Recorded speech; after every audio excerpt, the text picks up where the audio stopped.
अरे बच्चों, आज मैं आपको महात्मा बुद्ध के बारे में कुछ बताने जा रही हूँ। उनकी एक कथा सुनाने जा रही हूँ, वो ध्यान से सुनना। ओके। ये कहानी उंगली मार डाकू की है। उंगली मार शब्द का अर्थ है उंगलियों की बनी माला। ये एक डाकू का नाम था जो लोगों द्वारा सुने गए सबसे खतरनाक डाकुओं में से था। वे यात्रियों को मार डालता और उनकी उंगलियां काटकर धागे में माला की तरह पिरोकर गले में पहनता था। अधिक से अधिक लोगों की हत्या करके अपनी माला में उनकी उंगलियां पिरोकर जब वे माला की लंबाई बढ़ती देखता तो उसकी राक्षसी आनंद मिलता था। बच्चे और बड़े सभी क्रूर उंगली मार से भयभीत थे। उसके बारे में जो कहानियाँ प्रचलित थी वे बुद्ध के कानों तक भी पहुँची। बुद्ध ने उससे मिलने का निश्चय किया। वे उस वन में गए जहाँ उंगली मार रहता था और लूट मार करता था।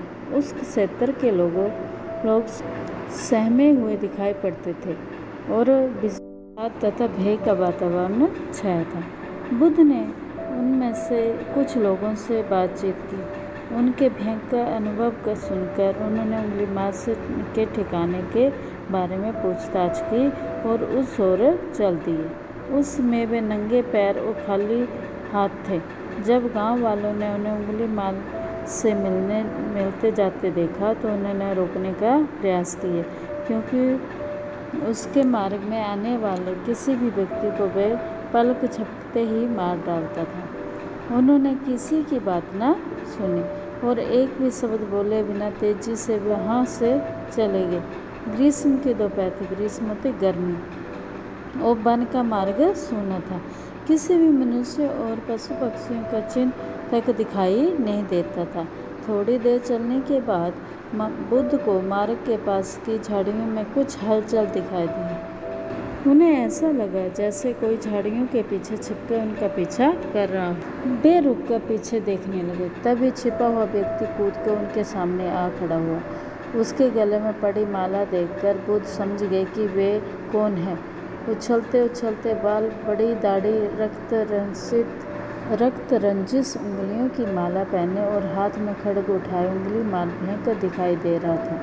बुद्ध उनकी डरावनी आकृति को शांतिपूर्वक देखते रहे। ये देख उंगली मार चिढ़ गया, क्योंकि उसे ये आशा थी कि उसके सामने खड़ा व्यक्ति डर जाएगा और जान बचाकर भाग खड़ा होगा। जब उसने देखा कि बुद्ध अब भी वहीं खड़े हैं तो वे अपना खड्ग हवा में अंधाधुंध हिलाते हुए चीखा, ओ भिक्षु, तुम क्या सोच रहे हो? क्या तुमने उंगली मार का नाम नहीं सुना? मैं तुम्हें भागने का अवसर देता हूँ। अगर तुम चूक गए तो तुम्हारी उंगलियाँ मेरी माला की शोभा बढ़ाएंगी। बुद्ध ने शांतिपूर्वक उत्तर दिया, तुम्हारे बारे में कौन नहीं जानता उंगली मार? तुम्हारे कृत्यों की कहानियाँ दूर दूर तक फैली हैं। बिना उससे डरे सरलतापूर्वक कोई उससे बात कर रहा है। ये देख उंगली मार को बड़ा आश्चर्य हुआ। दयालु व्यवहार की प्रशंसा कैसे की जाए या उस पर प्रतिक्रिया कैसे व्यक्त की जाए, ये तो वे बिल्कुल भी भूल चुका था। उसने फिर से उग्रतापूर्वक अपना खड्ग हवा में हिलाया और गरजा, अगर तुम मेरे तौर तरीके के बारे में जानते हो तो तुम अवश्य मरने के लिए तैयार होकर आए हो। बुद्ध ने गंभीर और स्थिर स्वर में कहा, यदि आप अपनी माला की लंबाई बढ़ते देखने के लिए ही निर्दोष लोगों की हत्या करना तुम्हारे जीवन का लक्ष्य है तो लो, ये रही मेरी उंगलियां, पास आओ और इन्हें काट लो।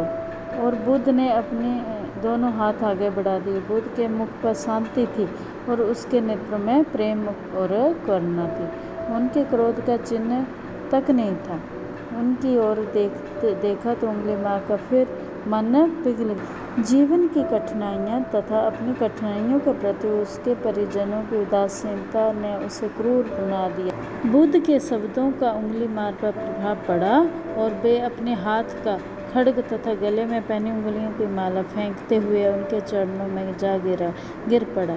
बुद्ध ने उसे उठाकर गले लगाया और बाहों में भरकर उंगली मार को गांव में ले गए। पहले तो गांव वाले उसे कुख्यात डाकू के निकट आने से भी डरते रहे। फिर धीरे धीरे उन्होंने अनुभव किया उंगली माप बिल्कुल बदल गया है। बुद्ध के संरक्षण का उस पर आश्चर्यजनक प्रभाव पड़ रहा था और इससे उसे अच्छा व्यक्ति मानने में मदद मिली थी। बच्चों, इस कहानी से हमें ये शिक्षा मिलती है कि हमें अपने व्यवहार पर काबू पाना चाहिए, अपने व्यवहार को अच्छा बनाना चाहिए ताकि सारे लोग आपसे प्रेम करें।